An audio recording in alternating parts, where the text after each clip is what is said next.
But I don't care. I fight anybody, and I fight all my entire life anybody. There's too many world champions in the sport of boxing.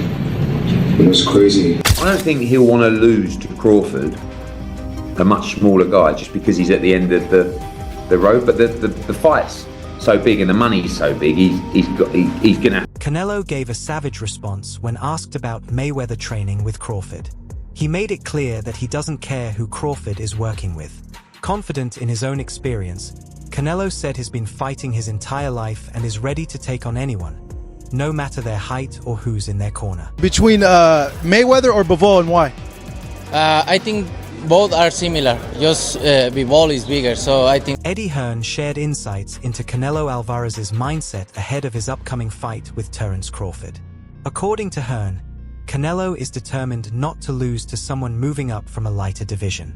While pride is a huge factor, Hearn also pointed out that the financial stakes are high. Though the size advantage could favor Canelo, he isn't taking Crawford lightly. He's pushing himself hard in training, fully aware that a loss to a smaller opponent could seriously damage his legacy. Lose to Crawford, a much smaller guy, just because he's at the end of the road. But the fight's so big and the money's so big, he's gonna have to take it. I bet he retires after that fight. No, really? Yeah. Why would you carry on? Like, you fight Crawford. Who else is there for Canelo Alvarez to fight? David Benavidez, yeah. But he's just not gonna, like, the size of Benavidez. Now, is Benavidez going to come back to 68? I don't know. Like, again, the same thing. I don't think Canelo would want to lose to Benavidez because he's not the fighter he was. Do you know what I mean? Like, there's a lot of pride for those guys. So he's made a huge amount of money. I don't know. Look, maybe it was just fighting in Saudi, the negative opponent, all this kind of stuff. But I was sitting next to Bud for the whole fight, and I was thinking, I think you'll probably beat him. You know, wow. Don't get me wrong. It's a very tough fight for both. Great fight, but the movement of Terence Crawford and the ring IQ, and he looks like, in my opinion, the younger, fresher fighter, even though they're both, what, 36 and 38? It's amazing. I know I don't have much time left with you, Eddie. I just wanted just quick follow-up on that. When you were watching the fight with Bud, what was he telling you when he was watching it round by round by round? Well, we had the fight very close. Floyd Mayweather has thrown his full support behind Terence Crawford, helping him prepare for the highly anticipated showdown with Canelo. During their training sessions, Floyd appeared genuinely impressed with Crawford's discipline and precision. He didn't hesitate to call him the best boxer in the world right now. Their dynamic shows a strong mutual respect and a clear belief from Floyd that Crawford has what it takes to do something extraordinary against the bigger fighter. This isn't just casual praise. Mayweather's backing is a loud, confident signal of faith in Crawford's ability. In your opinion, who's the best fighter in the world? We can put Tank up there in the top 10 in pound for pound. He has to be somewhere in pound for pound. And Canelo done something that is amazing when Canelo was able to go to light heavyweight and become light heavyweight champion. Something that I didn't even see him going up that heavy, and he did that. So, but as of right now, I have to put Terence. Floyd Mayweather didn't hold back when commenting on Canelo's abilities. He downplayed the difficulty of beating him, suggesting that Canelo lacks the complexity and unpredictability that elite fighters possess. Drawing from his own experience in the ring with Canelo, Floyd made it clear he didn't find the Mexican star particularly challenging. His remarks might sound harsh, but they highlight just how confident he is in Crawford's chances in the upcoming fight. It's not that they don't want to see Tank win because they feel like it's beating me because I dominated the fight game for so long. But these same writers out here, they praise Canelo. He can pick and choose who he want to fight. And I'm going to tell y'all the truth about Canelo. Motherfucker easy, man. Cakewalk, easy. Y'all sitting up here, y'all praising this dude. This dude was nothing. I was almost 40 years old when I cooked this dude. Easy. Canelo's a hell of a fighter. There's a lot of great Mexican fighters. That's not for me to rate fighters. I just take my hat off to so many fighters that paved the way, for me to be where I'm at, just, throughout life. Canelo. While Floyd has been outspoken about Canelo, Terence Crawford has taken a more respectful approach when speaking about Mayweather. He's made it clear that breaking Floyd's records or calling him out isn't part of his goal. Crawford openly admires what Mayweather achieved and considers him an icon in the sport. This attitude reflects Crawford's humility. He's ambitious but still grounded and respectful toward the legends who came before him. Thought about going for 51-0, beating Mayweather's record with 50-0. Is that something that you thought about? I already said I was never gonna beat Mayweather record. That's not something that I wanted to do. Okay. To be honest, I was gonna retire if I didn't get this Errol Spence fight. But I know how you is. You be sizing niggas up, bro. Keep it a stack. Did you in your head size up Floyd? Like, you know what I'm saying? If we was ever keep it real, boy. Keep it real. I'm never that type of guy. I think that's some grimy shit. Always been happy for him, been a fan of his, and I never imagined us fight. Yeah. I never looked at him like, man, I know I'll beat it. But you capping, bro. I never thought like fantasy fight me versus Floyd. Nah. Never. I never just was with a person and looked at him like, man, I'll beat his ass. Never. That's some hating type shit to me. Like plot. Like, I ain't never been that type of person ever. Trainer Stephen Edwards shared his perspective on how Crawford could succeed against Canelo. He emphasized Crawford's high boxing IQ and his ability to make smart adjustments in the later rounds. While Canelo has the size and power advantage, Edwards believes Crawford's ability to read opponents and stay sharp throughout the fight could be the key difference. He praised Crawford's style, saying it becomes more effective as the rounds go on, something that might surprise Canelo if the fight goes the distance. He adjusts to everything, but can just adjust to anything in the fight. He's a great fighter. Did you feel like he's got any advantages early over Canelo? Sure. Better stamina, better conditioning,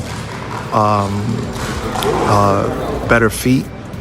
I think obviously Canelo's the harder puncher, probably the stronger guy, but I think he has more dexterity, more agility. He's going to be better in the later rounds. He's a little taller, his arms are longer. I think he got a lot of advantages. Do you see any point in the fight where Crawford not being able to hurt Canelo just gets walked down? That's been the consensus overall before Canelo's last fight. A lot of people saying that Crawford may be able to do something early, but there's going to be a point where he gets hit, gets hurt. I disagree with that. I think Crawford's going to be the stronger fighter in the later rounds. I think the early part of the fight is where he got to be careful at.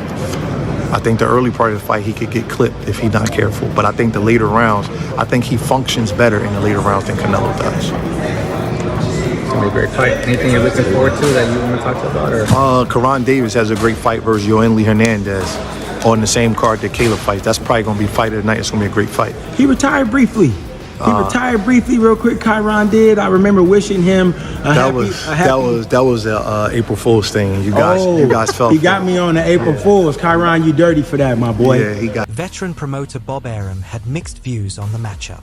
While he acknowledged that a fight between these two elite fighters would be a major event, he expressed concerns about Canelo's recent performances. Arum questioned whether Canelo is still motivated by the sport or simply chasing big paydays. He noted that fans haven't seen the same fire or entertainment from Canelo over the past 2 years. In Arum's eyes, Crawford enters the ring with something to prove, while Canelo might just be showing up for the check. I just think he's getting a little older, and he's just like, man, I'm not going to chase this guy around the ring like that. The guy's skull fought awful, man. That was a horrible performance. You know what I mean? I know some of it's on Canelo too, but he said he thought he won. Yeah, I mean, what is he supposed to say? I don't ever want to see a guy like that fight again, man. I like boxers, but that was bad. And talk to us about the thin line between running and actual ring generalship. Where do you draw the line as a coach? Ring generalship in boxing is a guy that's trying to apply his offense and score points and win the fight. A guy that's running is just simply trying to run the clock out. That's why he's called running. He's running the clock out just so he can get a decision and get a moral victory. He has no interest in scoring points and winning the fight. His only interest is not taking any punishment and not being hit at all. So he's willing to sacrifice all of his offense to win the fight just so he can say he didn't get knocked out. So what Shakur and Devin do, that's not running. That's boxing. Yeah. You know what I mean? It may not be crowd friendly, but but they're boxing. They're landing punches. They're hitting you more than you're hitting them. They're applying point scoring while they're just not taking a lot of punches. What William Skull was doing, he was running around the ring just like waiting for the rounds to end just so he can go 12 rounds and just say, you know that. Boxing journalist Dan Raphael focused on the bigger picture of the fight. For him, this matchup is about more than just pay-per-view numbers. It's about bringing real excitement to the sport and giving fans a meaningful clash. Raphael believes that events like this help keep boxing relevant and attract casual viewers who might not usually tune in. He sees it as a win for the sport, a rare showdown between two elite champions from different weight classes, each bringing something unique to the ring. Boxer, arguably the best in the world, pound for pound. But can you hurt Canelo? If you can't hurt him, I have no doubt he can outbox him. My issue is, if you can't hurt him, what kind of a challenge can you truly pose? What do you say to that? No, that's a great point. I mean, here's the thing. Canelo Alvarez has a historically great chin. Now, I go way back when he first came to the United States and started boxing, and he found himself on an HBO pay-per-view undercard years and years ago, fighting against the older brother of the great Miguel Cotto. His name was Jose Miguel Cotto, and he had gotten a ton of hype. He had signed with Golden Boy Promotions, and a lot of those of us in the media. And I had seen him a couple of times before that. This is my first time seeing him in person, really paying close attention. And he almost got knocked out in the first round. And I remember Stephen A., all of us looking around at Media Row going, what the heck is this all hype about? This man can't take a shot. He's going to get drilled. He was lucky that the fight was over, that the round was over in round one, or there might have been some much more trouble. Stephen A., that was 16, 17 years ago. I've never seen him wobbled, rocked, physically, visibly hurt since then. He has an all-time great chin going in the ring with tremendous punchers. Terence Crawford coming up 2 weight classes, do any damage. Yeah, he's a slick boxer, and he's also a good puncher in the welterweight division, in the junior welterweight division, in the lightweight division. But even at junior middleweight, which is where Terence Crawford had his most recent fight back in August, when he moved up and he won a world title, he didn't blow the doors off. He fought a very tough, solid opponent named Israel Madrimov. He gave him a good fight. It was very close. Madrimov's people seem to think he might have even been able to edge it out. But if you can't hurt an Israel Madrimov at 154, what the heck are you going to do with Canelo Alvarez, the sturdiest guy in the world, at 168? So that aspect of it is certainly a problem. You mentioned about Charlo. Charlo was there to get his check. I know one thing about Terence Crawford. He's not going to just come to turn up to get the check. He'll at least try. And Charlo... Renowned boxing analyst Teddy Atlas came out in strong support of Crawford, especially in response to critics questioning his move up in weight. Atlas argued that stepping into a higher division doesn't weaken Crawford's chances. In fact, he believes Crawford's footwork and ring IQ more than make up for any size disadvantage. According to Atlas, the criticism is misplaced. He views Crawford's ambition not as arrogance, but as a natural next step for a fighter with his skill, confidence, and hunger for greatness.